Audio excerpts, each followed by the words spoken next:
Hello guys, इस lecture में मैं आपको बताऊंगा स्टील स्ट्रक्चर, जो आपका एक और डिजाइन स्ट्रक्चर का सब्जेक्ट होता है। क्लियर? Steel structure. तो पहले हम डिस्कस करेंगे इसके टॉपिक का, आपको स्टील स्ट्रक्चर में पढ़ना क्या है और किस टाइप के आपके सवाल आते हैं आपके पीई वाले एग्जाम में। क्लियर? तो सबसे पहले मैं बताना चाहूंगा कि जैसे स्टील स्ट्रक्चर, तो जैसा कि आप आरसीसी पढ़ते हैं तो आपने आरसीसी में कभी पढ़ा होगा कि आरसीसी क्यों आया। ऐसे कोई भी सब्जेक्ट होता है तो जैसे स्टील स्ट्रक्चर है तो आपको क्या करना है, स्टील के स्ट्रक्चर। तो स्टील को यहाँ किस तरीके से आप यूज कर रहे हैं, एक कंस्ट्रक्शनल मटेरियल की तरह। क्लियर? तो ऐसी क्या खासियत हुई स्टील में, जो स्टील को एक कंस्ट्रक्शनल मटेरियल की तरह हम यूज कर रहे हैं। क्लियर? तो स्टील में क्या खासियत होती है, तो स्टील की हम पहले खासियत समझते हैं। तो स्टील में कुछ इंपॉर्टेंट चीजें होती हैं, मे बी आप लोग को पता हो, लेकिन फिर भी हम थोड़ा शॉर्ट में इसको डिस्क्राइब करेंगे। जैसे कि सबसे पहले होता है, जो सबसे इम्पोर्टेंट है वो है डक्टिलिटी, या जिसको हम बोलते हैं कि स्टील क्या होता है, डक्टाइल मटेरियल। तो पहले यहाँ जरूरी होगा समझना कि what is the difference between brittle and a ductile material. So ये थोड़ा आसान मैं करता हूँ एक एग्जांपल देके, जैसे कि ग्लास जो होता है वो होता है आपका ब्रिटल। क्लियर? और स्टील आप एग्जांपल ले सकते हैं एक डक्टाइल मटेरियल। अब इसमें फर्क क्या होता है, तो ब्रिटल में क्या होता है कि जब आप ब्रिटल मटेरियल पे लोड लगाते हैं तो उसमें कोई सिग्निफिकेंट स्ट्रेन जनरेट नहीं होता। अब स्ट्रेन क्या होता है, तो स्ट्रेन आई थिंक आप लोग को पता होगा, स्ट्रेन होता है change in length upon original length. Clear? या स्ट्रेन का जो सबसे सिंपल मतलब होता है वो होता है कि स्ट्रेन क्या शो करता है, डिफॉर्मेशन। क्लियर?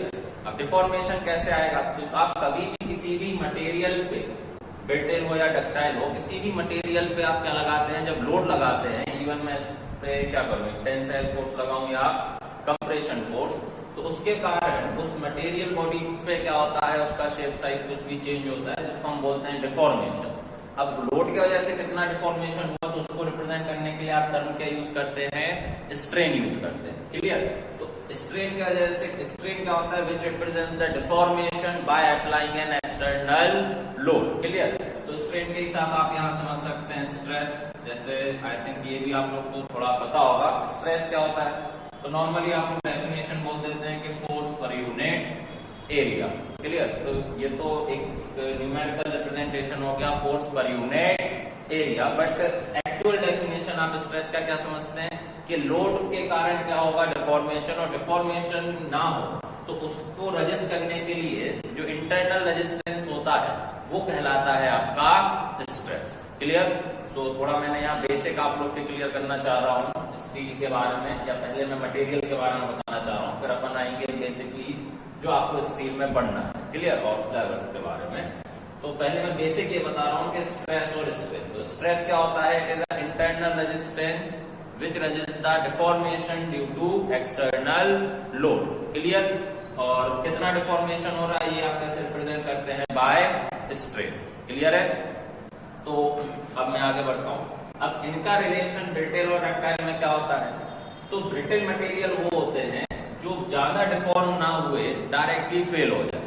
क्लियर? जैसे ग्लास होता है, ग्लास क्या होता है, आप ज्यादा बेंड नहीं कर सकते या उसको ज्यादा खींच नहीं सकते, वो खींचेगा नहीं, वो क्या होगा, डायरेक्टली क्रैक होगा। क्लियर? तो जैसे जो छोटे स्ट्रेन पे फेल होते हैं, जिनको हम बोलते हैं सडन फेलुअर, जिनमें कोई डिफॉर्मेशन ना हो, डिफॉर्मेशन नहीं होगा तो आपको पता नहीं चलेगा कि फेलुअर होने वाला है, ऐसे फेलुअर को हम बोलते हैं ब्रिटल और सडन फेलुअर। तो विदाउट एनी सफिशिएंट स्ट्रेन या डिफॉर्मेशन के जो डायरेक्टली मटेरियल फेल हो जाता है वो होते हैं ब्रिटल। क्लियर? अब इनमें समस्या क्या होती है, सडन फेलुअर। तो आपको कोई प्रायर बॉन्डिंग स्ट्रक्चर में नहीं मिल पाती है, अगर आपका स्ट्रक्चर मटेरियल कैसा है, ब्रिटल है, तो उसमें होता है सडन फेलुअर। तो हम कभी भी सडन फेलुअर नहीं चाहते हैं, इसलिए हम चाहते हैं कि जैसे आप लोड लगाएंगे, स्ट्रक्चर बनाएंगे, उस पर लोड आएगा, फिर उसके कारण डिफॉर्मेशन भी होगा। तो उस डिफॉर्मेशन में क्या होगा, डिफॉर्मेशन के बाद तो जो डिफॉर्मेशन है वो हमें क्या देता है, फेलुअर की एक वार्निंग, पहले से जो हमें वार्निंग मिलती है।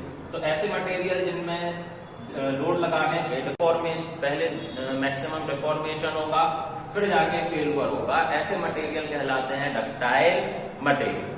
तो आई थिंक बेसिक है, क्लियर। आगे आप हमारे और लेक्चर्स देखेंगे स्ट्रेंथ ऑफ मटेरियल से, तो उसमें आपको ये सब बड़े ही डिटेल में अलग टाइप डिफरेंट टाइप का स्ट्रेस स्ट्रेन होगा, इनके कॉन्सेप्ट क्लियर करेंगे। बट अगर आप स्टील स्ट्रक्चर पढ़ रहे हैं तो आपको बेसिक प्रॉपर्टीज और डेफिनेशन थोड़ा बहुत पता होना चाहिए, क्लियर। तो ब्रिटल और डक्टाइल में समझ में आ गया। Sudden failure without any sufficient deformation, तो वो क्या कहलाता है, ब्रिटल, क्लियर। और फेल्यूर होने के पहले सफिशिएंट डिफॉर्मेशन हो और देन फेल्यूर हो, तो जिससे हमें प्रायर वार्निंग मिलती है कि हमारे स्ट्रक्चर में फेल्यूर होगा, तो वो कहलाता है डक्टाइल मटेरियल, क्लियर। तो आई थिंक आपको ये समझ में आ गया होगा, क्लियर, कि ब्रिटल और डक्टाइल में बेसिक फर्क क्या होता है, और स्ट्रेस और स्ट्रेन काफी लोगों को पता होगा। तो फायदा कहाँ पे है, आप स्ट्रक्चर में ज्यादा से ज्यादा क्या चाहते हैं, डक्टिलिटी, क्लियर। तो स्टील में डक्टिलिटी जो है वो एक इम्पोर्टेंट पार्ट होता है, इम्पोर्टेंट प्रॉपर्टी होती है, जिसके कारण आप स्टील को एज अ स्ट्रक्चर में यूज करते हैं, क्लियर। इसके अलावा दूसरी चीज आपका होता है, ऑब्वियस है, जो सबसे बेसिक रिक्वायरमेंट होता है, स्ट्रेंथ, क्लियर। अब स्ट्रक्चर में आप जानते हैं काफी मेंबर्स होते हैं, कॉलम होते हैं, बीम होता है, कहीं टेंशन मेंबर होता है, क्लियर। जैसे हम एक एग्जांपल लें स्टील स्ट्रक्चर का, जो आप जानते होंगे कॉमन एग्जांपल होता है, जिसको आप क्या बोलते हैं, ट्रस, क्लियर। तो आई थिंक गाइस आप लोग को पता होगा ट्रस क्या होता है। तो आपको पता है कि जो रूफ्स होती हैं उनको सपोर्टेड करने के लिए आप ट्रस स्ट्रक्चर बनाते हैं, जो कि स्टील के होते हैं। अब उस ट्रस मेंबर में कहीं कहीं टेंशन मेंबर भी होता है, कहीं कहीं कंप्रेशन मेंबर भी होता है, क्लियर। तो बनता पूरा स्टील का होमोजेनियस स्ट्रक्चर है। तो ऐसे में स्ट्रेंथ, तो मैं केवल ये नहीं बोल रहा हूँ एक ही strength, tension strength, compression strength, bending strength, shear strength, जितने भी प्रकार के आपके फोर्सेस या स्ट्रेस या स्ट्रेंथ होते हैं, उन सब में बेटर परफॉर्म कौन करता है, स्टील करता है, विद प्रॉपर डक्टिलिटी के साथ, क्लियर। तो ये एक खास बात होती है स्टील में, मेनली क्या, मेनली डक्टिलिटी के कारण और स्ट्रेंथ गेनिंग के कारण आपका यहाँ पे हम यूज करते हैं स्टील स्ट्रक्चर, क्लियर। अब देखिए मटेरियल तो बहुत सारे होते हैं, क्लियर, एल्यूमिनियम भी होता है और भी चीजें होती हैं, तो स्टील ही क्यों। तो स्टील का यह है कि थोड़ा सिंपल पड़ता है, इकोनॉमिक स्ट्रक्चर्स और अदर आप मेटल देखें उनके कंपैरिजन में थोड़ा इकोनॉमिक भी होता है, डक्टिलिटी होती है, स्ट्रेंथ भी होती है। तो सिविल इंजीनियरिंग में सबसे इम्पोर्टेंट चीजें दो होती हैं आपका, एक तो सेफ्टी स्ट्रेंथ के साथ, दूसरा होता है इकोनॉमी, क्लियर। तो ये दोनों चीजें आपको स्टील से मिल जाती हैं, इसलिए स्टील को हम as a structural material, constructional material use करते हैं, clear.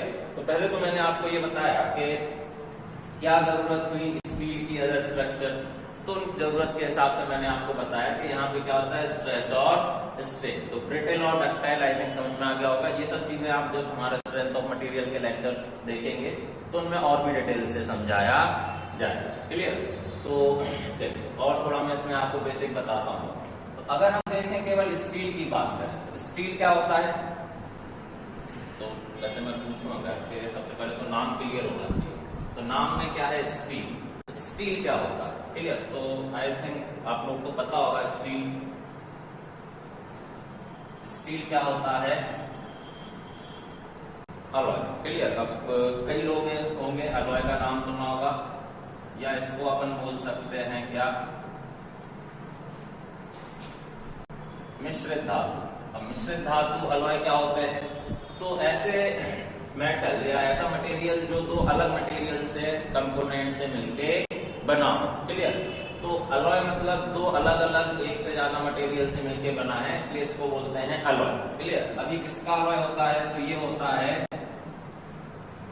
Iron and carbon, clear. Iron की वजह से इसमें टफनेस आती है, डक्टिलिटी रहती है, और कार्बन की वजह से इसमें स्ट्रेंथ जनरेट होता है, क्लियर। कार्बन परसेंटेज बढ़ाने पे आपका स्ट्रेंथ इंक्रीज रहेगा, ये बेसिक प्रॉपर्टीज होती है मटेरियल की। आप जितना कार्बन परसेंटेज बढ़ाएंगे स्ट्रेंथ उतना ज्यादा आपको बेटर मिलेगा, क्या रिजल्टेंट स्टील का इस कंपोजिशन में। लेकिन इसकी डक्टिलिटी सबसे इंपॉर्टेंट है, जो स्टील हम यूज कर रहे हैं वो क्यों कर रहे हैं, क्योंकि स्टील क्या होता है, डक्टाइल मटेरियल होता है, क्लियर। तो परसेंटेज ऑफ कार्बन बढ़ाने पे स्ट्रेंथ बढ़ता है लेकिन इसकी डक्टिलिटी कम होती है। क्लियर? तो कई जगह बोलते हैं कि आगे मैं आपको बताऊंगा ग्रेड ऑफ स्टील्स के बारे में कि जो अलग अलग ग्रेड होते हैं कैसे कैसे स्ट्रेंथ का लेना है। तो कई बार होता है कि हम हमेशा हायर ग्रेड क्यों नहीं लेते हैं। तो हायर ग्रेड लेने पे स्ट्रेंथ तो मिलेगा बट हमें केवल स्ट्रेंथ नहीं चाहिए, हमें साथ में क्या चाहिए, डक्टिलिटी। आप ऐसा स्ट्रक्चर चाहते हैं जिसमें फेलुअर के पहले एक सफिशिएंट डिफॉर्मेशन हो जिसके कारण आपको एक प्रायर वार्निंग मिल सके। क्लियर? तो इसके लिए जरूरी रहेगा कि आप स्ट्रेंथ के चक्कर में डक्टिलिटी रिड्यूस नहीं कर सकते। Clear? So this is the introduction of name. मतलब हम केवल नाम का समझ रहे थे कि स्टील, तो स्टील होता है अलॉय और कार्बन। क्लियर? इसकी खास प्रॉपर्टी क्या होती है, स्ट्रेंथ वगैरह तो है, और भी मेटल दे सकते थे। Ductility, clear? तो डक्टिलिटी मेंटेन करने के लिए एक परसेंटेज में होता है। क्लियर? इसके मैं आगे आपको बताऊंगा अलग अलग परसेंटेज कार्बन के बारे में।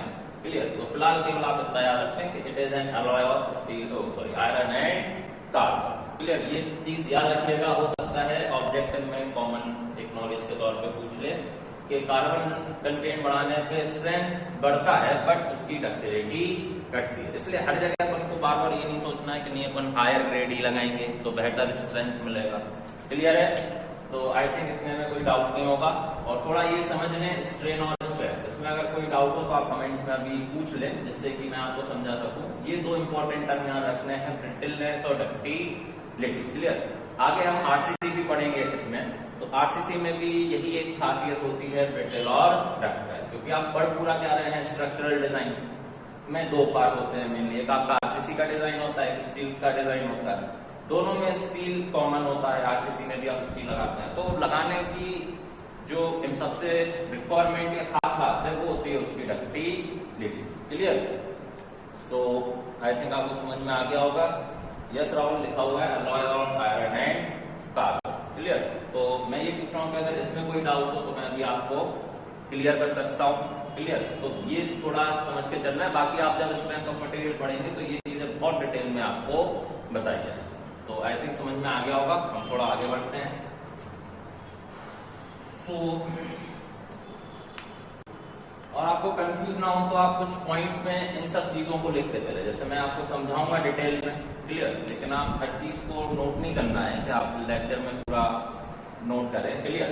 आपको की पॉइंट्स बनाने चाहिए। क्लियर? सबसे पहले जैसे इंट्रोडक्शन में लिखेंगे तो इंट्रोडक्शन में आप सबसे पहले क्या लिखेंगे, steel is a alloy of iron and carbon. फिर वो जो मैंने परसेंटेज वाला टर्म बताया वो लिखेंगे। क्लियर?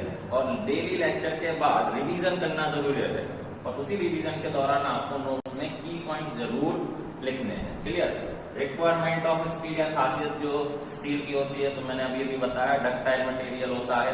क्लियर? डक्टिलिटी ज्यादा होती है इसलिए हम इसको यहाँ पे यूज करते हैं। अदर मटेरियल के कंपैरिजन में या मेटल्स के कंपैरिजन में थोड़ा इकोनॉमिक होता है। क्लियर? तो स्टील का इसलिए आपने सुना होगा कि मैन्युफैक्चर यूनिट होती है, बड़े बड़े स्टील प्लांट्स लगते हैं जहां पे स्टील को बनाया जाता है। क्लियर? अब अभी तक अपन ने केवल खासियत पढ़ी, आगे आप देखेंगे कई जगह कुछ डिमेरिट्स भी रहेंगे। क्लियर? क्योंकि स्टील ऐसा नहीं है कि सब चीजें अच्छी ही होती हो, कई जगह स्टील स्ट्रक्चर में भी कुछ समस्याएं आती। क्लियर? तो चलिए, तो मेरे ख्याल से आपको स्टील के बारे में थोड़ा बहुत समझ में आ गया होगा, स्टील स्ट्रक्चर के बारे में भी समझ में आ गया होगा। क्लियर? अब हम आते हैं एक्चुअल आपके सिलेबस पे जो ओवरऑल आपको अपने एग्जाम पॉइंट ऑफ व्यू से पढ़ना है। क्लियर? सो सबसे पहले जैसे मैं यहाँ से थोड़ा सा आपको नॉर्मल डिस्कशन करूंगा। जैसे आपने कभी बिल्डिंग बनते हुए देखा होगा, नॉर्मली सब नहीं देखा है। क्लियर? और एज ए सिविल इंजीनियर तो पता ही होना चाहिए। तो जैसे आरसीसी की बिल्डिंग बनती है तो आरसीसी में कैसे बनाते हैं आप, कि पहले रीइंफोर्समेंट लगाते हैं, फ्रेमवर्क लगाते हैं, कंक्रीटिंग करते हैं, ये सब करते हैं। क्लियर? लेकिन जब स्टील के स्ट्रक्चर बनते हैं तो स्टील स्ट्रक्चर ऐसे नहीं बनते हैं। क्लियर? स्टील स्ट्रक्चर में दो इंपॉर्टेंट चीजें होती हैं। एक तो स्टील स्ट्रक्चर में होते हैं डिफरेंट मेंबर्स, जैसे ट्रस होता है। अब ट्रस में कोई मेंबर आप फील्ड पे नहीं बनाते हैं, आपको जो रिक्वायरमेंट होता है अलग अलग मेंबर्स का, क्लियर, उनको आप ऑर्डर करते हैं। अब वो मेंबर्स क्या होते हैं, तो मेनली आप यूज करते हैं रोल्ड सेक्शंस। क्या होते हैं? Rolled sections. क्लियर? अब ये रोल्ड सेक्शंस कैसे होते हैं, अलग अलग क्रॉस सेक्शंस के होते हैं। जैसे कि मैं आपको एग्जांपल के तौर पे बता रहा हूँ, इनको आप बोलते हैं एंगल सेक्शन। थोड़ा मैं क्लियर बना देता हूँ उसको। जैसे इनको बोलते हैं ISA, Indian standard angle section. कुछ होते हैं इस तरीके के क्रॉस सेक्शंस के, इनको बोलते हैं चैनल सेक्शन। क्लियर। जैसे बीम में मेनली अपन यूज क्या करते हैं, आई सेक्शन। इसका भी मैं आपको रीजन बताऊंगा। क्लियर के आई सेक्शन ही तो लगते हैं, बट स्टील स्ट्रक्चर में ऐसा नहीं होता कि आप फील्ड पे ही मेंबर को बनाते हैं। मेंबर एक्चुअली इन सेक्शंस के आपको कहीं भी आपका जहां मैन्युफैक्चरिंग यूनिट होगी या जो आपके शहर में या आसपास एक टर्म यूज करते हैं लोकल में, लोहा मंडी होती है। क्लियर। वहां से आप इन सेक्शंस को ऑर्डर करके अपने रिक्वायरमेंट के हिसाब से लाते हैं। क्लियर। तो रोल्ड सेक्शन और भी हो सकते हैं, फ्लैट्स होते हैं। फ्लैट्स मतलब रेक्टेंगुलर प्लेट्स, बट वो भी स्टैंडर्ड होता है। इन सेक्शंस की खासियत क्या होती है कि ये पहले से स्टैंडर्ड पूरा फिक्स होता है। हाइट, लेंथ, वेट, इनका CG, मूवमेंट ऑफ इनर्शिया, हर चीज इनका क्या होता है, फिक्स होता है, स्टैंडर्ड होता है। क्लियर। तो आपको बस क्या करना है, अपना रिक्वायरमेंट देखना है और उस रिक्वायरमेंट के हिसाब से उस शेप एंड साइज का सेक्शन लेना है। क्लियर। तो जो मेंबर्स होते हैं वो क्या कैसे यूज करते हैं, मेनली अपन रोल्ड सेक्शंस के तौर पर। क्लियर। दूसरा होता है कि सबसे अच्छा एग्जांपल आप ट्रस लेते हैं। क्लियर। जैसे ट्रस को आप बोलते ही थे, स्ट्रक्चर जो कैसे बनता हो, डिफरेंट मेंबर्स और उन मेंबर को एक कॉमन पॉइंट पे आप जोड़ते हैं, जिनको क्या बोलते हैं, जॉइंट्स। यही होता है ना, मेंबर और दो मेंबर को एक लोकेशन पे कहीं आप जहां ऐड करते हैं तो उनको अपन क्या बोलते हैं, जॉइंट्स बोलते हैं। तो स्टील स्ट्रक्चर में दो चीजें बड़ी इंपॉर्टेंट होती हैं जिनसे ये बनता है कि ऐसे रोल्ड सेक्शन से आप मेंबर डिसाइड करते हैं। जैसे देखिए मेंबर्स और रोल्ड सेक्शन, अब ये चैनल सेक्शन कहीं डायरेक्ट टेंशन मेंबर आएगा ट्रस का, वहां पे भी यूज कर सकता हूं। उसी ट्रस में हो सकता है इसी एंगल सेक्शन को मैंने कैसा यूज किया हो, कंप्रेशन मेंबर की तरह। तो एक रोल्ड सेक्शन डिफरेंट मेंबर्स की तरह यूज कर सकता है, जहां कंप्रेशन, डायरेक्ट कंप्रेशन लगा रहे हो। क्लियर। बेंडिंग कंप्रेशन होता है, तो रिक्वायरमेंट के हिसाब से चलते हैं। क्लियर। तो दूसरा उसमें होता है आपका क्या, जॉइंट्स। क्लियर। तो ऐसे मेंबर्स को जोड़ने के लिए आप क्या बनाते हो, जॉइंट्स बनाते हो। सबसे सिंपल एग्जांपल मैं आपसे बोल रहा हूँ, आप ट्रस को लेके समझ सकते हो। क्लियर। तो इसीलिए मैंने बोला आपसे कि इस RCC में क्या होता है कि बनने के लिए आप रिइंफोर्समेंट करते हैं, फिर कंक्रीट फ्रेमवर्क, कंक्रीटिंग, ये सब। यहाँ ऐसा नहीं है, यहाँ मेंबर्स और जॉइंट्स पे ध्यान देना और इसी पे आपका सिलेबस डिसाइड होता है। अब जैसे जॉइंट होता है, तो जॉइंट क्या हुआ है, कॉमन लोकेशन जहां आके आपको दो मेंबर जोड़ने हैं। क्लियर। इन्हीं जॉइंट्स के साथ एक टर्म यूज होता है, कनेक्शन। सिंपल सी चीज है। जॉइंट मतलब क्या हुआ, वो लोकेशन हुई, या जैसे कॉर्नर होता है कि आप एक बीम पार्ट यहाँ से ला रहे हैं सेक्शन, एक बीम पार्ट, तो बीच में उनको फास्टनिंग करने के लिए, जोड़ने के लिए आप क्या करेंगे, जॉइंट। क्लियर। इन जॉइंट को जो फॉर्मेशन है या जॉइंट बनाने का या देने का जो तरीका होता है, मैकेनिज्म जिसको आप बोल सकते हो, वो मैकेनिज्म कहलाती है connection. There is a different, मतलब जॉइंट होते हैं कि जॉइंट डिफरेंट टाइप के हो सकते हैं, कनेक्शन भी डिफरेंट टाइप होते हैं। जॉइंट लेकिन मतलब होता है कि डिफरेंट मेंबर को आगे एक लोकेशन पे जोड़ना। तो एक लोकेशन के तौर पे आप जॉइंट को समझ सकते हो। उस जॉइंट को बनाने का जो तरीका होगा, मैकेनिज्म सिंपली जिसको आप बोलते हैं इंग्लिश में, उसको बोलते हैं आप कनेक्शन। क्लियर। तो इन्हीं कनेक्शन के अंतर्गत आपका आता है, जैसे कनेक्शन आपका बोल्टिंग, रिवेटिंग, बैंडिंग, ये सब आपने समझे होंगे, पढ़े होंगे। क्लियर। सो ये होता है स्टील स्ट्रक्चर। इस तरीके से अलग अलग लोकेशन पे आप अलग अलग रिक्वायरमेंट के हिसाब से मेंबर्स लेते हैं और साथ ही साथ कनेक्शंस और जॉइंट्स के साथ इनको ऐड करते हैं, तब जाके आपका एक स्टील स्ट्रक्चर बनता है। क्लियर। सो आई थिंक ये समझ में आ गया होगा। तो रोल्ड सेक्शंस जो आप कॉलेजेस में आई थिंक सब पास आउट होंगे या पढ़ेंगे या पढ़ रहे होंगे स्टील, तो आपको एक स्टील टेबल होती है। क्लियर। उस स्टील टेबल में ये सारे अलग अलग सेक्शंस दिए होते हैं, उनका शेप, साइज, वेट, एरिया, ये सब आपके पास रहता है। तो वो स्टील टेबल से आप चूज करते हैं कि आपको कौन सा सेक्शन लेना। क्लियर। तो आई थिंक समझ में आ गया होगा कि स्टील स्ट्रक्चर में क्या होता है, मेंबर्स होते हैं और उन मेंबर्स को जॉइंट लगाते हैं और जॉइंट बनाने के लिए क्या लगते हैं, कनेक्शन। क्लियर। तो जो कि आपका होता है रिवेटिंग, बोल्टिंग और बेल्टिंग होता है। आई थिंक आपको समझ में आ गया होगा। अब हम इसी आधार पे चलेंगे सिलेबस पे। तो सिलेबस में जैसे मैंने बताया मेंबर, क्लियर। अब जैसे मेंबर क्या हो सकते हैं, तो मैंने जैसे बोला ट्रस्ट में क्या होता है, टेंशन और कंप्रेशन मेंबर। तो आपका एक टॉपिक सिलेबस का रहेगा टेंशन मेंबर, क्लियर। उसी ट्रस्ट में कंप्रेशन मेंबर भी लगता है, तो वो होगा आपका कंप्रेशन मेंबर, क्लियर। ये आपका ट्रस्ट वगैरह में यूज मेनली होता है। एक होता है आपका बीम, क्लियर। बीम के बाद आपका एक आपका टॉपिक अलग से रहेगा कनेक्शन, क्लियर। क्योंकि देखिए आप टेंशन मेंबर बनाए, कंप्रेशन, बीम कुछ भी बनाएंगे, कहीं ना कहीं आपको कोई ना कोई प्रकार का कनेक्शन देने की जरूरत पड़ सकती है, क्लियर। इसके अलावा इसमें आपका होता है एक important topic plate girder. Actually plate girder काफी लोगों को पता होगा, सुना होगा। नॉर्मली प्लेट ग्रिडर एक बीम का ही टाइप होता है, क्लियर, लेकिन एक स्पेशल टाइप का बीम होता है और कई जगह स्पेशल केसेस में यूज किया जाता है, इसलिए हम इसको अलग से पढ़ेंगे। इसके अलावा आपका होता है इंडस्ट्रियल रूफ ट्रस, क्लियर। आपने देखा हो बड़े बड़े इंडस्ट्रियल शेड्स होते हैं, क्लियर। तो वो शेड्स को होल्ड अप, शेड समझते हैं, रूफ ट्रस, रूफ शेड्स, उनको होल्ड अप करने के लिए आप ट्रस का अरेंजमेंट बनाते हो पूरा एक, क्लियर। तो उसको हम बोलते हैं इंडस्ट्रियल रूफ ट्रसेस, क्लियर। तो ये होता है आपका सिलेबस। तो सिलेबस यहाँ से स्टार्ट करना है, connection, tension member, compression member, beam, plate girder और इंडस्ट्रियल रूफ ट्रसेस, क्लियर। इतनी चीजें आपको एज अ सिलेबस के तौर पर इसमें याद रखना है, जिसमें हम सबसे पहले समझेंगे क्या, कनेक्शंस के बारे में, क्लियर। कि कनेक्शंस क्या होते हैं, कनेक्शंस कितने प्रकार के होते हैं, तो किस कनेक्शन का क्या लोड ट्रांसफरिंग का मोड होता है, ये सब हम इसमें समझेंगे, क्लियर।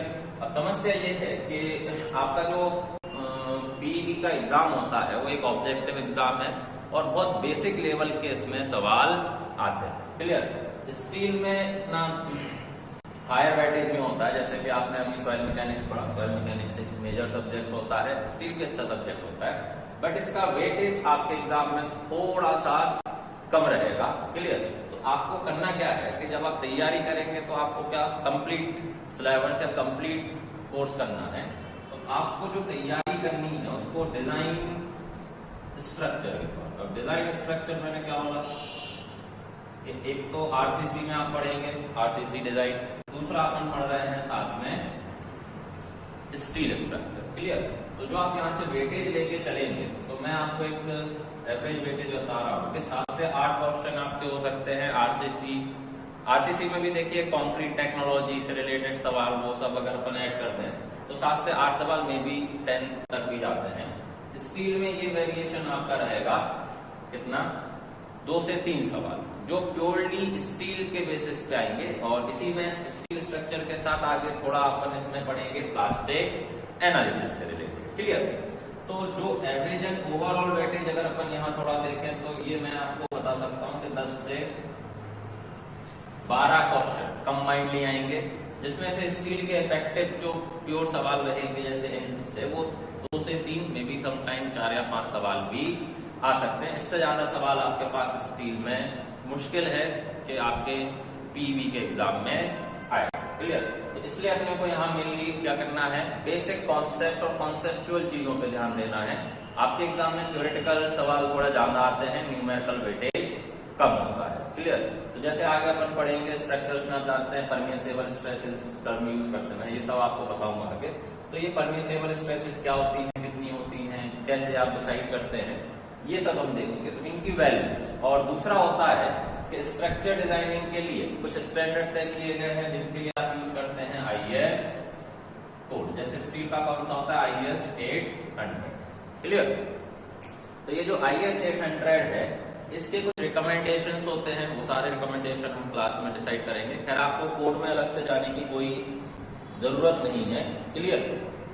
तो कोड में कोई अलग से जाने की जरूरत नहीं है, हम हर रिकमेंडेशन को पढ़ेंगे। तो रिकमेंडेशन का टर्म भी याद रखना है कि रिकमेंडेशन क्या बोला कि कुछ परसेंटेज स्ट्रेस बढ़ाना घटाना, ये सब होता है उसमें, क्लियर। लेकिन साथ ही साथ ये भी ध्यान देना है कि वो रिकमेंडेशन देने की जरूरत क्यों है। कई लोगों को हो सकता है, कई लोग स्टील को पढ़े होंगे थोड़ा बहुत, कईयों को मैं कई रिकमेंडेशन बताऊंगा तो याद होते हैं, बट ये तो याद होता है कि वो कितना होता है, लेकिन कभी फिर पूछो कि ये क्यों दिया जाता है, इस रिकमेंडेशन की खास बात क्या है कि आप यहाँ यूज कर रहे हैं।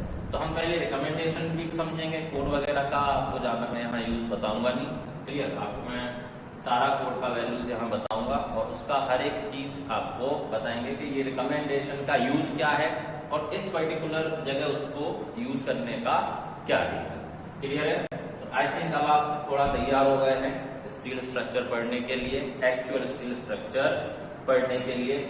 तो जिनके भी की पॉइंट्स तैयार रखें, सिलेबस मेनली यही है और आपका इससे ही आएगा, तो आई थिंक आपने ये सब नोट कर लिया होगा। सो चलिए अब हम एक्चुअल स्टार्ट करते हैं स्टील स्ट्रक्चर।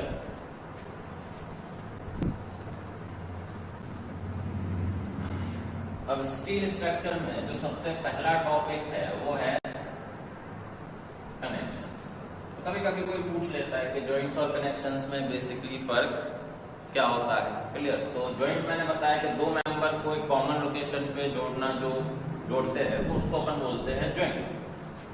जोड़ने के तरीके मतलब प्रोवाइडिंग मैकेनिज्म ऑफ आपका क्या जॉइंट्स, क्लियर, वो कहलाता है कनेक्शन। तो आप ये लिख भी सकते हैं, it is the mechanism of, mechanism मतलब होता है तरीका, clear, it is the mechanism तरीका of providing joint to providing the joint, clear. तो इसको कनेक्शंस को इस तरीके से आप याद कर सकते हैं और तो कंफ्यूज नहीं होना है, क्योंकि आगे मैं आपको कनेक्शंस में ही साथ में पढ़ाऊंगा टाइप ऑफ जॉइंट्स, क्लियर, उससे भी क्लियर होगा, इसलिए यहाँ पे भी क्लियर रखें। जॉइंट एक लोकेशन या प्लेट्स को जोड़ने का तरीका होता है और उसी मैकेनिज्म को किस प्रकार से आप किस अलग तरीके से दे रहे हैं वो कहलाता है connection. So it is simply provide mechanism of providing the joints, clear.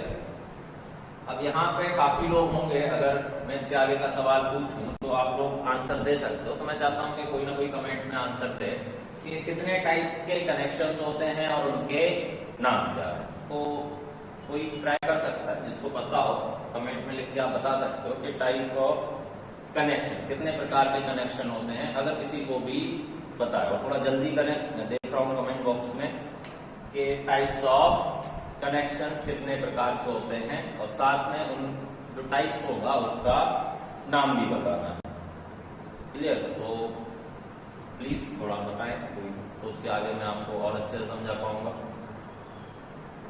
ठीक है, राहुल नीरज ने आंसर दिए 3, ठीक है, और नाम और बता सकते हो 3 का कि कितने बन, बट जॉइंट नहीं, मैं पूछ रहा हूं कनेक्शन।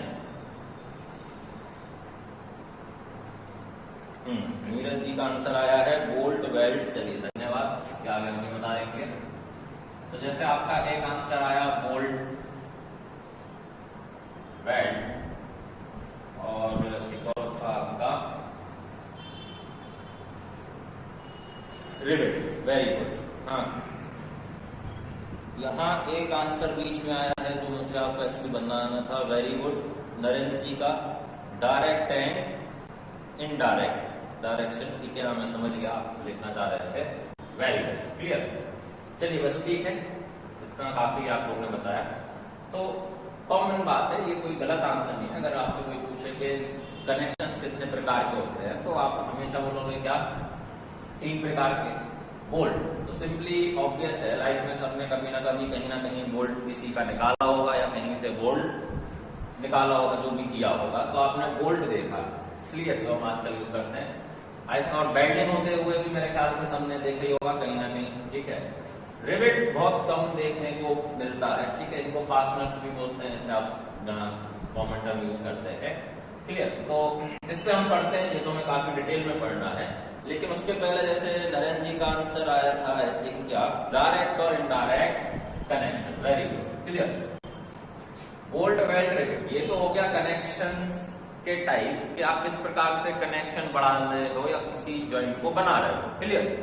इसके अलावा कनेक्शंस होते हैं 2 प्रकार के, जैसे जो होता है डायरेक्ट और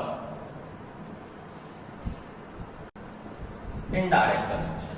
क्लियर। अब डायरेक्ट और इनडायरेक्ट कनेक्शन क्या होता है, तो वैसे मैं नरेंद्र जी से पूछ सकता था, लेकिन उसमें टाइम लगेगा एक्सप्लेनेशन में, तो मैं ही एक्सप्लेन कर देता हूँ। क्लियर। सो इसके लिए मुझे आपको थोड़ा डायग्राम से समझाने का जरूरत रहेगा।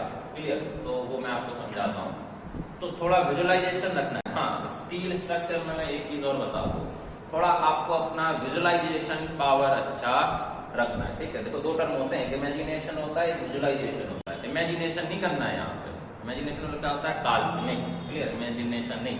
विजुअलाइजेशन क्या होता है, कोई चीज आपको दिख रही है, उस चीज के बारे में पूरा उसका देख के स्ट्रक्चरली समझना। जैसे आप ड्राइंग देखते हो, ठीक है, तो उसमें क्रॉस सेक्शन बनता है, एलिवेशन बनता है, तो आप ड्राइंग देख के पूरा विजुअलाइज कर सकते हो घर को। क्लियर। हाँ, ये यहाँ पे ये बना है, ऐसा सेक्शन है। क्लियर। तो मैं उस विजुअलाइजेशन की बात कर रहा हूँ, नॉट द इमेजिनेशन। तो विजुअलाइजेशन अच्छा होना चाहिए। फिलहाल मैं बड़ा एक सिंपल एग्जांपल आपको यहाँ दे रहा हूँ कि सपोज आप ऊपर से देखें प्लान एरिया में, ये एक प्लेट रखा। क्लियर। ये एक प्लेट है। अब इस पे मैंने सपोज आपके इस प्लेट के ऊपर एक और प्लेट रखा इस तरीके का, कुछ भी एग्जांपल दे सकते हो। अब मैंने क्या किया कि ये जो ऊपर प्लेट रखा, जैसे सपोज ये रहा प्लेट, इस प्लेट पे मैंने क्या रखा, ये दूसरा प्लेट। ये प्लान हो गया। सामने से कैसा दिखेगा, इस तरीके का एलिवेशन। क्लियर। ऐसा दिखेगा। ये ऊपर वाला ब्लू प्लेट हो गया, ये नीचे वाला रेड वाला प्लेट हो गया। क्लियर। अब इसको आपको क्या करना है, एक दूसरे से कनेक्ट करना है। इसके लिए आप क्या करेंगे, कुछ भी लगा दो, रिवेट, बोल्ट, जैसे जो भी लगाना हो। तो जैसे बोल्ट लगाते हैं, बोल्ट लगाने के लिए क्या करते हैं, पहले इसमें बोल्ट बनाएंगे। क्लियर। तो आप सामने से देखोगे तो आपको एक प्लेट के ऊपर दूसरा प्लेट ऐसा रखा मिलेगा, ये इसका ओवरले वाला पार्ट होगा जो कनेक्शन में यूज होगा। क्लियर। तो आप क्या करेंगे, यहां से एक होल बनाएंगे ऊपर से, जो दोनों मेंबर को क्रॉस करेंगे। क्लियर। तो सपोज आपको कुछ नंबर ऑफ बोल्ट्स लगाने पड़े, मैं रैंडमली दे रहा हूँ, 1 2 3 ऐसे समथिंग, कुछ भी बोल्ट लगा। क्लियर। अब मैं क्या कर रहा हूँ, एक डायरेक्ट लोड अप्लाई कर रहा हूँ, कहाँ पे, यहाँ। क्लियर। आपने इस मेंबर पे क्या लगाया, डायरेक्ट लोड लगाया। क्लियर। अब डायरेक्ट लोड लगाने से क्या, इसका मतलब, तो अभी आपको इस पर ध्यान नहीं देना है कि 3 4 2 कितने बोल्ट लगाए हैं। अभी अपन ने रैंडमली इसको ऐसे बोल्ट लगा के कनेक्ट किया। क्लियर। अब आपने क्या किया, मैंने इस डायरेक्शन में लोड अप्लाई किया। क्लियर है।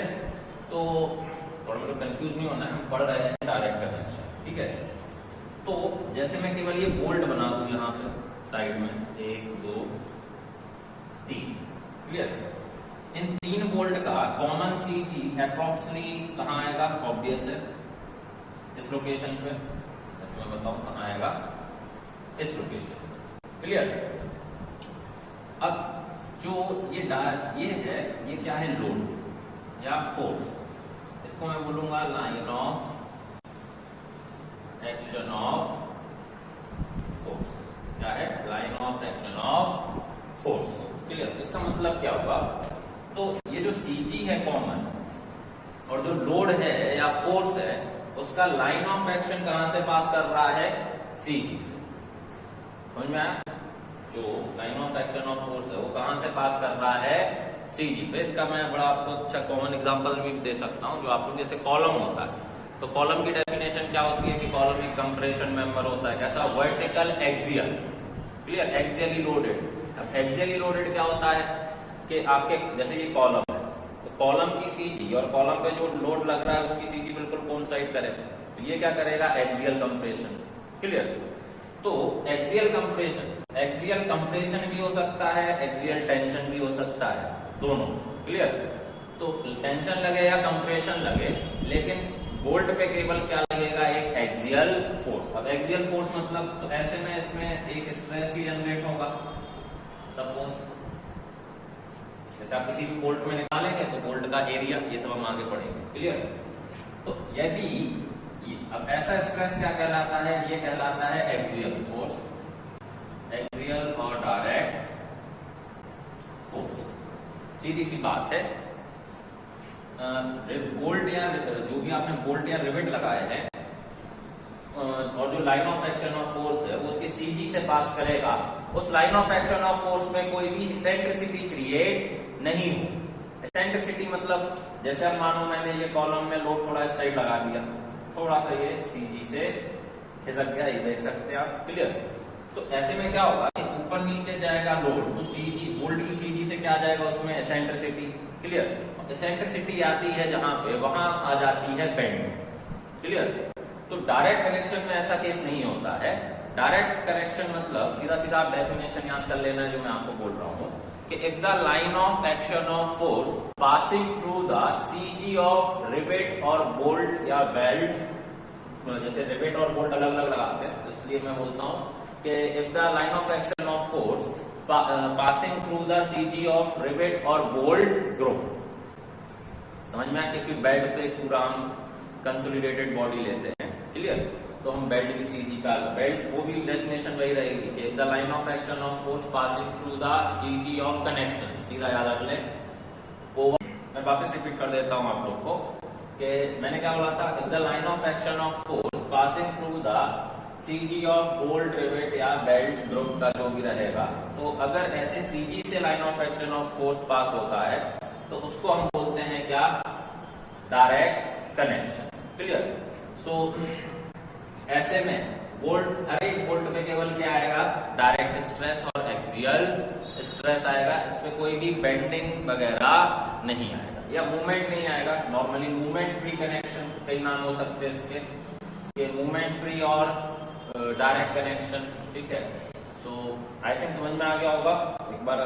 जी हाँ जितन जी, ब्लैंक हो गया था इसलिए मैंने फिर से रिपीट किया है। अगर चाहो तो मैं एक बार और आपको डायरेक्ट कनेक्शन का रिपीट कर सकता हूँ, मैं वो भी कर देता हूँ। तो यहाँ तक हमने आपका पढ़ लिया था। सो डायग्राम आप देख सकते हैं। तो मैंने बोला is the line of action of force passing through the CG of rivet या बोल्ट ग्रुप, इस पूरे ग्रुप की जो कॉमन सीजी हो, line of action of force वहीं से पास हो, उस फोर्स में कोई भी इसेंट्रिसिटी ना हो, क्लियर। अब इसेंट्रिसिटी नहीं होगी तो कोई बेंडिंग नहीं होगी, तो बेंडिंग और मूवमेंट फ्री कनेक्शंस जो होते हैं उनको बोलते हैं डायरेक्ट कनेक्शन। तो कृपया डेफिनेशन जरूर लिख लीजिएगा, with the line of action of force passing through the CG of rivet bolt और group of connection is known as the direct connection which is only subjected to a direct stress or axial stress, clear।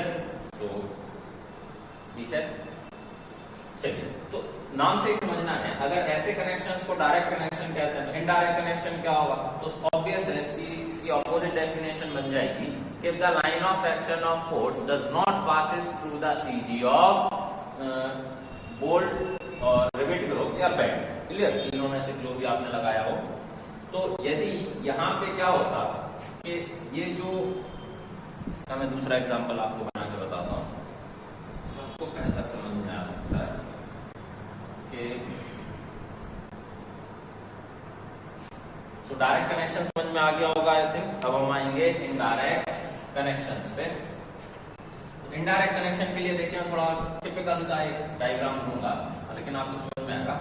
Suppose आप एक I section use कर रहे हैं, I section कैसा,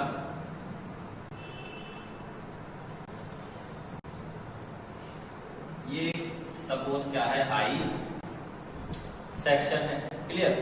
अब इस I section,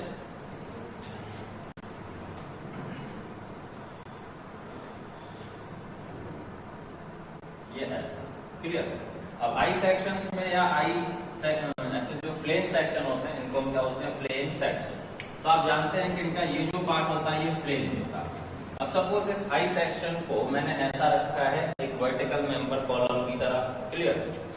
जो लेंथ वाइज नीचे की तरफ इस तरीके का आएगा, ऐसे आपको ये प्लेन ज्यादा दिखेगा, इस साइड में ऐसे बना रहा हूं, क्लियर। तो ये सॉलिड प्लेन कहाँ आएगा, नीचे। अब क्या हो रहा है, मैंने एक कोई यहाँ प्लेट लगाई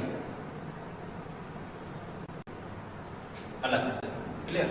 इस प्लेट को फ्लेंज से कनेक्ट कर दिया और इसमें मैंने कुछ बोल्ट या रिवेट लगा दिए ऐसे। एक प्लेट मैंने क्या किया, अदर प्लेट कहाँ कनेक्ट की, दूसरे फ्लेंज में, उसको भी मैंने ऐसे रिवेट या बोल्ट से कनेक्ट किया, क्लियर। अब मैंने क्या किया, मुझे क्या करना था, इन दो प्लेटों पे एक बीम प्लेस करना था, तो मैंने क्या कर दिया, अच्छा बीम रख दिया, क्लियर। और उस बीम पे ऐसा कोई एक लगाया फोर्स, क्लियर। अब आपको मैं उसका और सिंपल बता देता हूं। तो आपको क्या करना है, जैसे ये ओवरऑल स्ट्रक्चर मेंबर होता है, हम केवल इतना पार्ट ले लें। जैसे आप केवल इतना पार्ट बनाएंगे तो आपको इसमें क्या दिखेगा, ये ब्लू वाला दिखेगा, क्या हाई सेक्शन का फ्रेंच, क्लियर। और साथ में दिखेगा ये प्लेट, क्लियर।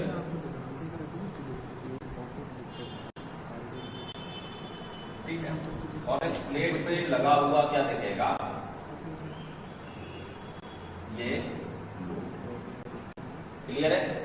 अब देखिए अब क्या हो रहा है, आपने मेंबर्स कनेक्ट किए, क्लियर। ये भी मतलब फ्रेंच भी क्या हुआ, एक प्लेट की तरह हुआ, एक प्लेट को दूसरे प्लेट में रखा, और उसके लिए भी आपने कुछ इस तरीके, अभी अरेंजमेंट में नहीं आना है, अभी केवल आपको देखना है कि हाँ बोल्ट या रिवेट लगा हुआ है। अब इसकी कॉमन सीजी कहाँ आएगी, तो ऑब्वियस है इस पूरे 1 2 3 4 5 इन पांचों रिवेट या बोल्ट की सीजी कहाँ आएगी, बिल्कुल सेंटर में आएगी, क्लियर। और line of action of force कहाँ जा रहा है, यहाँ। सपोज ये क्या हो गया, CG of overall rivet, member का नहीं, केवल कनेक्शन का सीजी देखना है। ये कहां पे आएगा, at some eccentricity, small E में क्या बोल रहा हूं, eccentricity, clear. So the line of action of force passing at some eccentricity.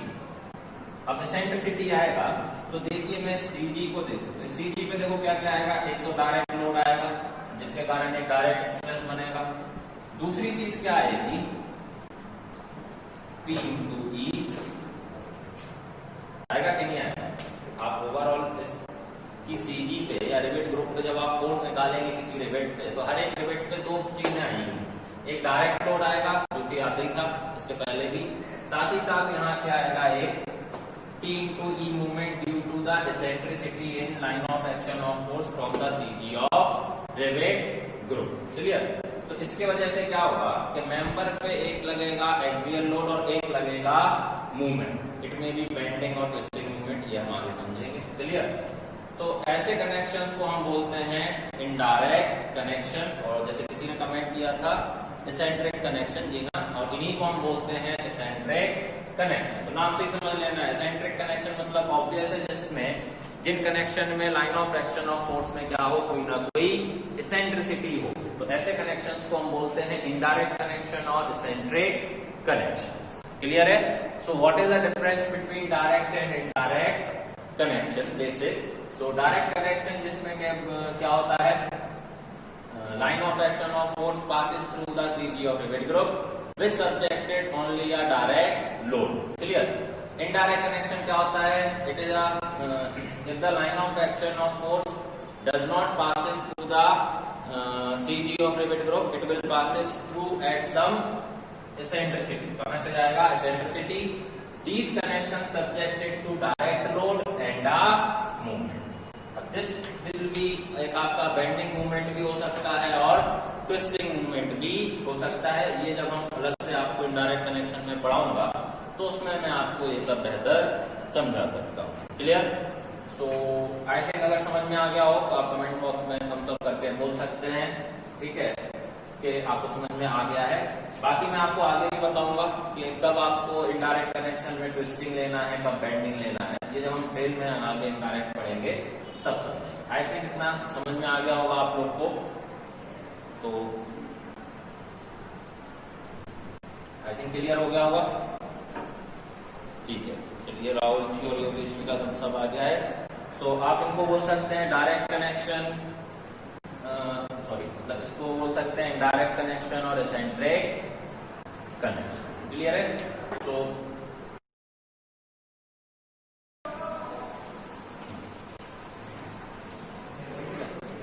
Sorry for interruption. So clear है guys, direct and indirect connection. तो जैसा मैंने बोला है कि आपको क्या करना है, की पॉइंट्स मतलब शॉर्ट नोट्स जो आप बोलते हैं, हाँ, और याद रखिएगा कोई भी कॉम्पिटिशन एग्जाम हो, बड़े से बड़ा हो, छोटे से छोटा हो, ठीक है, शॉर्ट नोट्स बड़े जरूरी होते हैं। तो जैसे हम क्लास में काफी डिटेल में मैं आपको हर एक एग्जाम्पल समझा रहा हूँ, तो आप बार बार रिवीजन के लिए ये नहीं देखेंगे कि सर ने ऐसे एग्जाम्पल को याद रखना। क्लियर? तो जो मैंने आपको डेफिनेशन बोली है वो आप क्लियर लिख लें कि डायरेक्ट कनेक्शन क्या होता है, इनडायरेक्ट कनेक्शन क्या होता है। क्लियर? और बाकी जो इनडायरेक्ट कनेक्शन पहले हम पढ़ेंगे मेनली डायरेक्ट कनेक्शन का पूरा पार्ट, जैसे कि क्या वोल्टेज, बैटरी और क्लियर। तो इन्हीं में क्या हो सकता है, तो इसका जैसे वोल्ट दिया या रिवेट दिया, तो पहले मैं रिवेटिंग का डायरेक्ट पढ़ाऊंगा, फिर इसी का इनडायरेक्ट पढ़ाऊंगा। क्लियर? सो आई थिंक ये समझ में आ गया होगा, तो इसलिए मैं इसको हटाता हूं।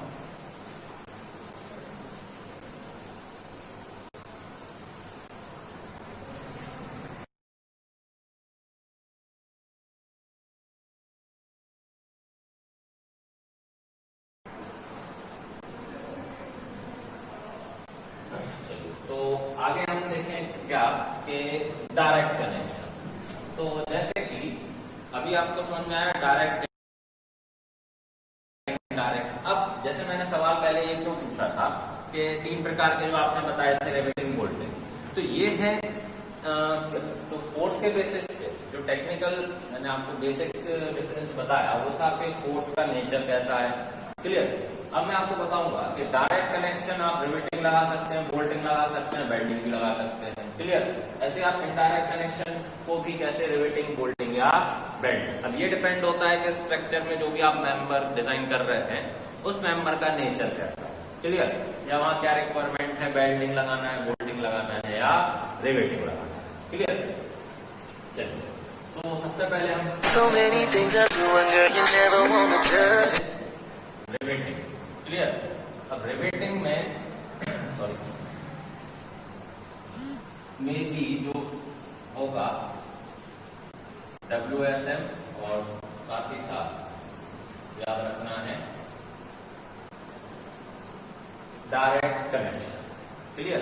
ये क्या रहेगा, रिवेटिंग, अब डायरेक्ट कनेक्शन। तो पहले हम डायरेक्ट पढ़ेंगे, फिर इसी का इनडायरेक्ट पढ़ेंगे। यहां मैंने एक आपको टर्म लगाया है क्या, दैट इज WSM।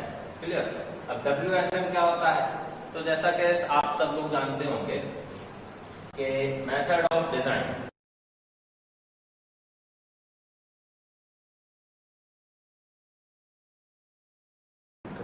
तो जैसे तो क्या होता है WSM और LSM। अभी होते क्या है, तो ये होते हैं मेथड्स ऑफ डिजाइन। क्लियर? तो 2 मेथड्स मेनली होते हैं आपके, एक होता है आपका LSM और एक होता है WSM। तो जैसे WSM होता है वर्किंग स्ट्रेस मेथड, LSM होता है लिमिट स्टेट मेथड। आगे के लेक्चर्स में मैं आपको बड़े डिटेल में यहाँ समझाऊंगा, साथ में RCC में भी हमें पढ़ना है कि ये मेथड्स क्या होते हैं। क्लियर? तो किस तरीके से आप स्ट्रक्चर को डिजाइन करते हैं किसी को, तो उसका तरीका, पूरा एनालिसिस, फोर्सेस का, ये सब आपको बताते हैं मेथड